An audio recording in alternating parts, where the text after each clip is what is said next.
this is my final video talking about my favorite directors, and today I'm talking about Quentin Tarantino.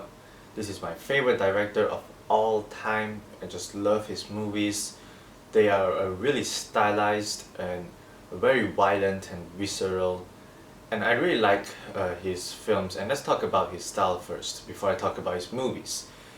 Tarantino makes movies that are violent, they're vulgar, but they always have a sense of fun, a sense of playfulness, like he's just playing with films as general, the medium of film. He's really playing around with all these different shots and all these different angles. It's very special and he's very stylish. Also, his films have great dialogue, and his films have dialogue that are great in a sense that it's not because of how natural they sound, but because of how stylish and individualistic his dialogue is. You listen to Tarantino dialogue and you instantly know that it's him. And those are, I think, some of the main aspects of Tarantino's style. But to fully explain his style would take a really long time because he really is a very stylish filmmaker. So let's just dive right into his films. His first film, 1992, Reservoir Dogs. This film is very similar to a film called City on Fire by Ringo Lam, classic Hong Kong film. But this film is special because it's an independent film, and I wouldn't say the same about most other Tarantino films, because after this point onwards, he's given the budget to make like bigger films. The Pulp Fiction may be a little bit independent, but still it's a lot bigger budget than Reservoir Dogs was. Reservoir Dogs really is a low budget production, and it has the charm of it. It has the passion and energy of a low budget production. But also it does look a little bit dated, maybe because of the low budget constraints that the movie has. And also because Tarantino, while his style is pretty defined right from the beginning, it would continue to grow throughout his filmography. And he hasn't made a bad movie ever, like in all of his films. All of his films are good. It's just that Reservoir Dogs is the one that I think looks the most dated out of all of them, because of the time it was released and Tarantino's first film, and it's also the budgetary constraints. But still, this is a great film. It's amazing how Tarantino works around his budgetary constraints by making a film that's built more on dialogue than action. And not just dialogue, but very well written dialogue that really keeps the audiences engaged, even more so than some action driven films. The dialogue in this movie is mostly about these people that are guessing each other, they're suspecting each other, because the story is about this group of robbers in like a heist gone wrong situation, and they're trying to find out which one of them is an undercover cop, which again is very similar to City on Fire. And this film is really about them like guessing who the real suspect is. And I really like the fact that this movie is built so much on dialogue and how dialogue keeps the audiences intrigued. And if there's one problem I have with this movie, it's all of the flashbacks and the cutaways that Tarantino uses, actually quite frequently in most of his films. But in this film, it's too much of a good thing, and it can sometimes distract the audience, I think, from the main plot line that's going on. But that's a very minor flaw compared to what you're getting out from this movie. It's still a fantastic film, and I really like all the characters, Mr. Pink, Mr. Orange. I like all these characters and their names are so cool.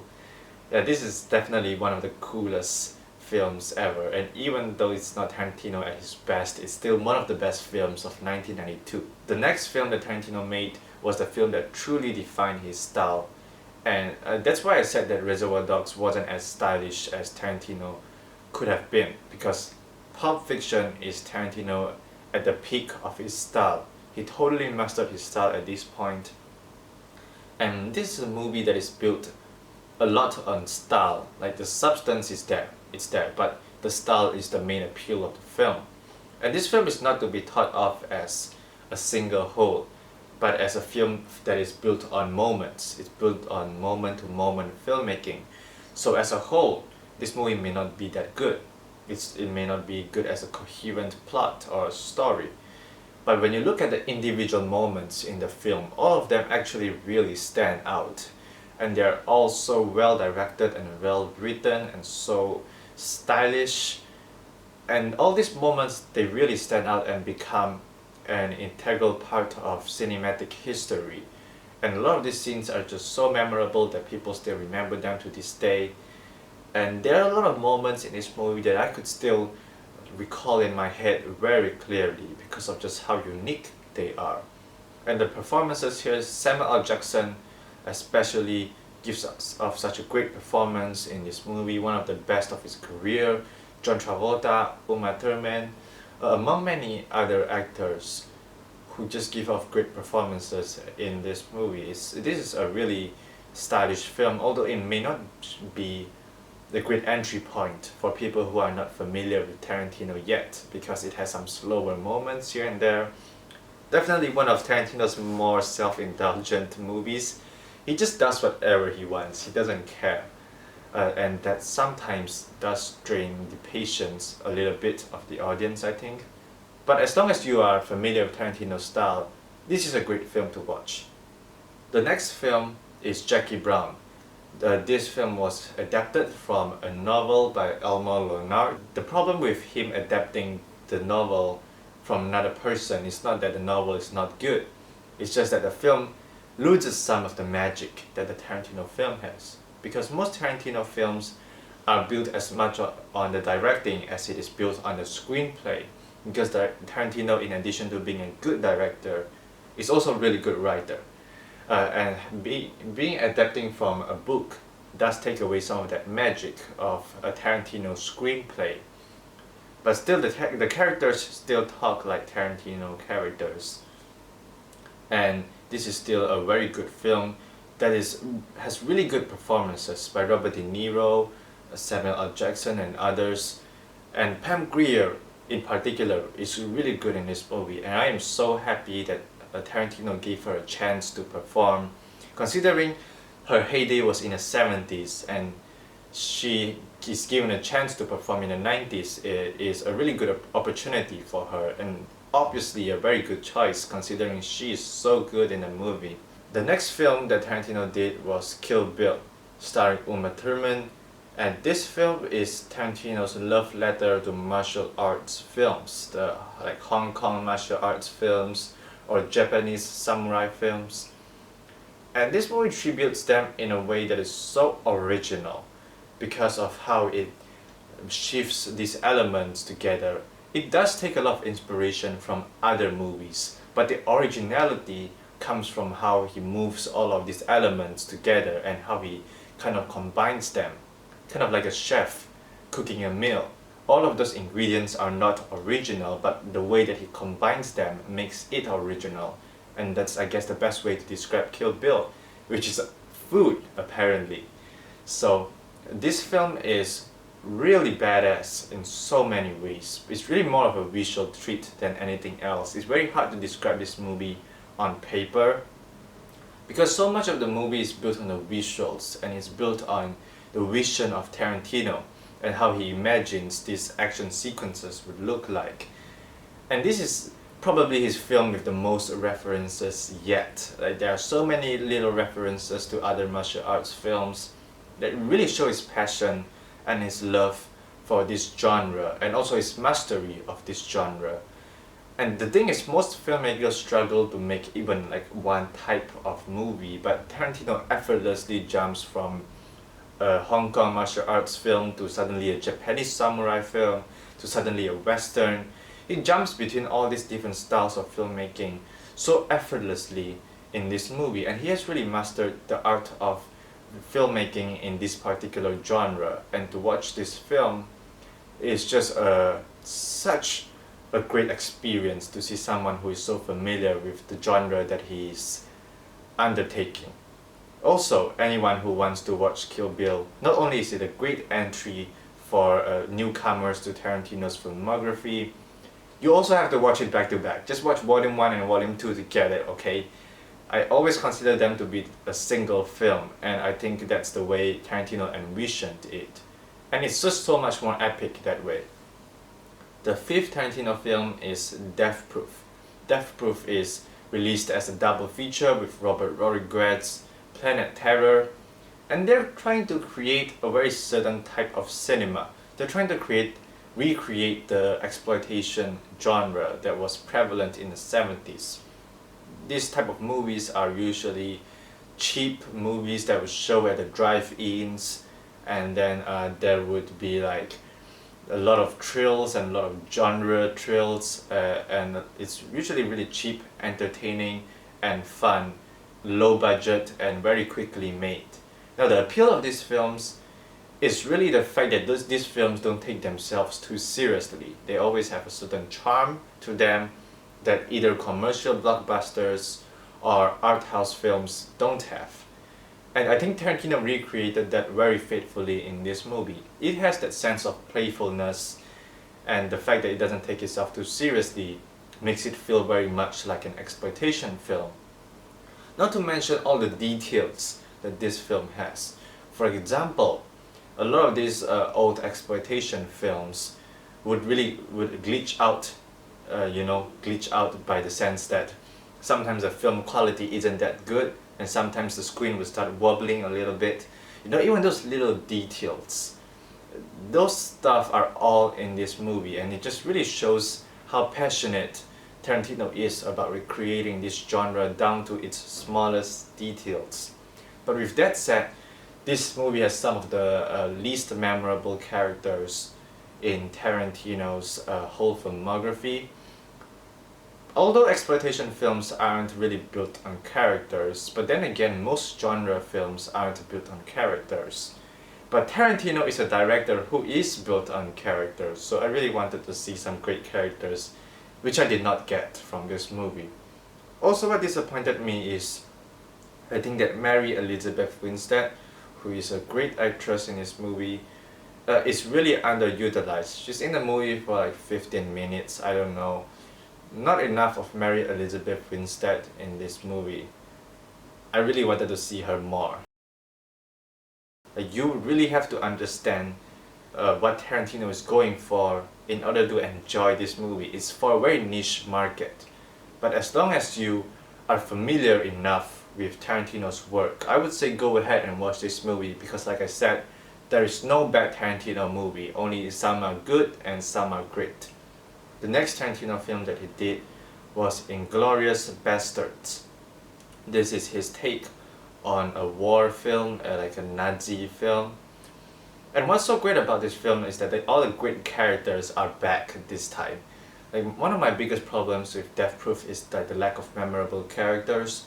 But Inglourious Basterds delivers some of the greatest characters in Tarantino history. Colonel Hans Landa is such a great character, and Christoph Waltz's best performance in his entire career is in this movie.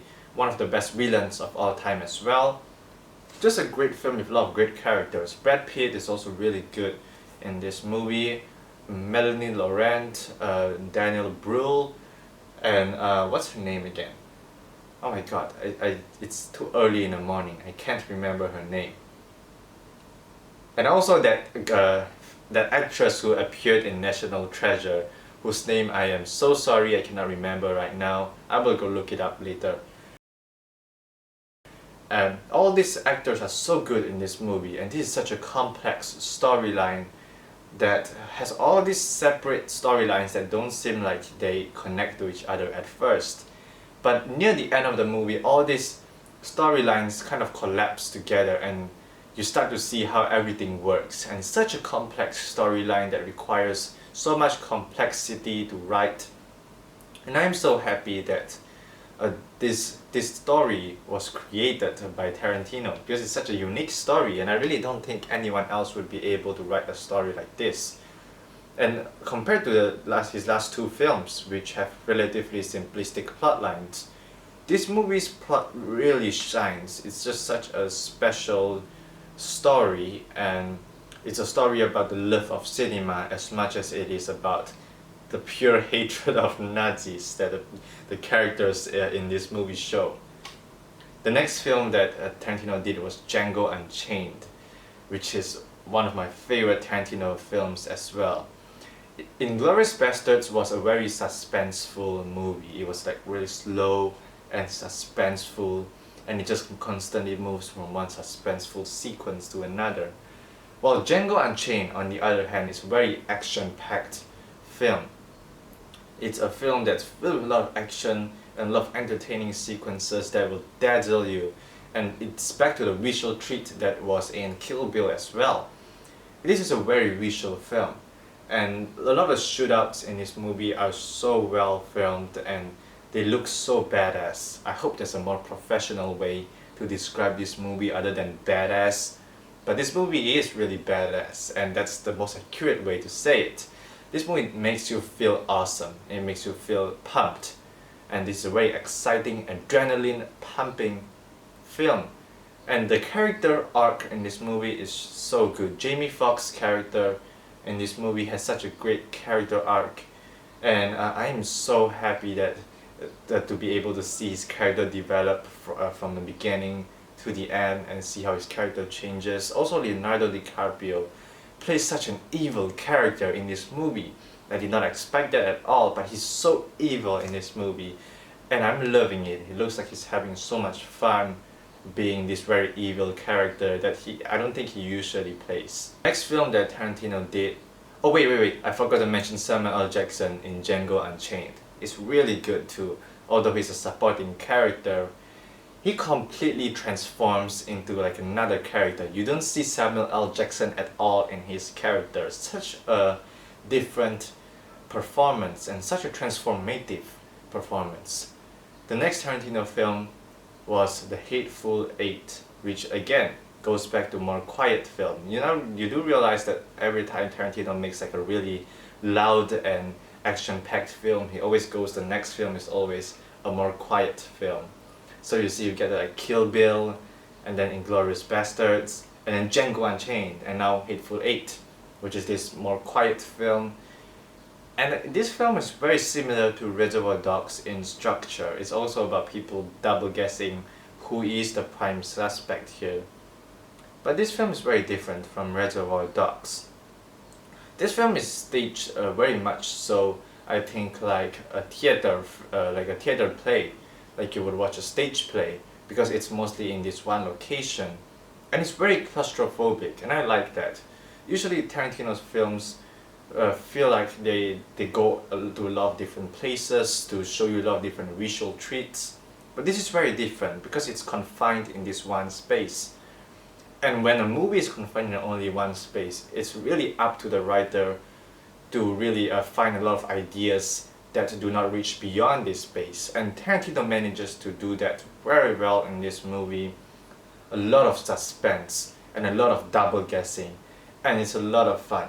Samuel L. Jackson and Kurt Russell are really good in this movie. Jennifer Jason Leigh, even Channing Tatum, they're all really good in this movie, and I really like all of their characters as well.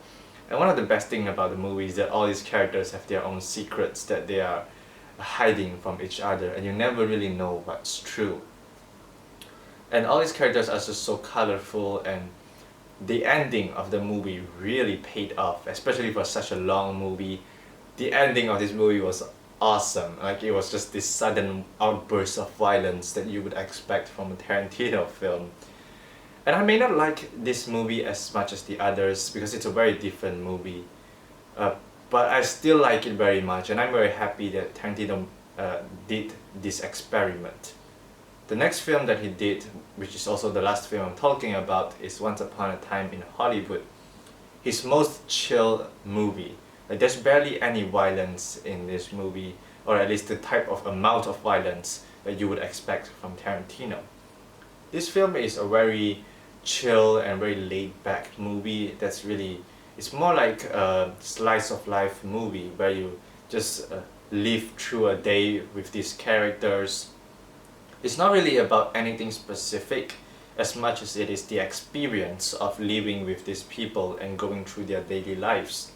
For some people that may seem mundane, but I think, you know, certain audiences will love it because it's a very honest, I think, depiction of like the day in the life of a movie star or a day in the life of a stuntman.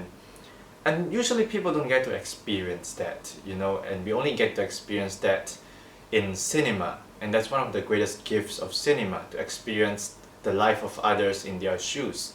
And I like how this movie doesn't purposely make everything dramatic. It just shows you life the way that it is, and I appreciate that.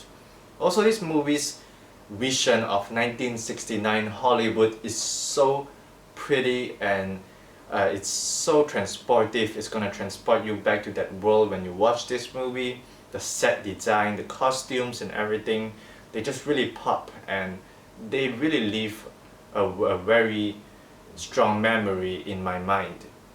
Also, this movie is actually surprisingly heartwarming, which I wasn't expecting from a Tarantino film.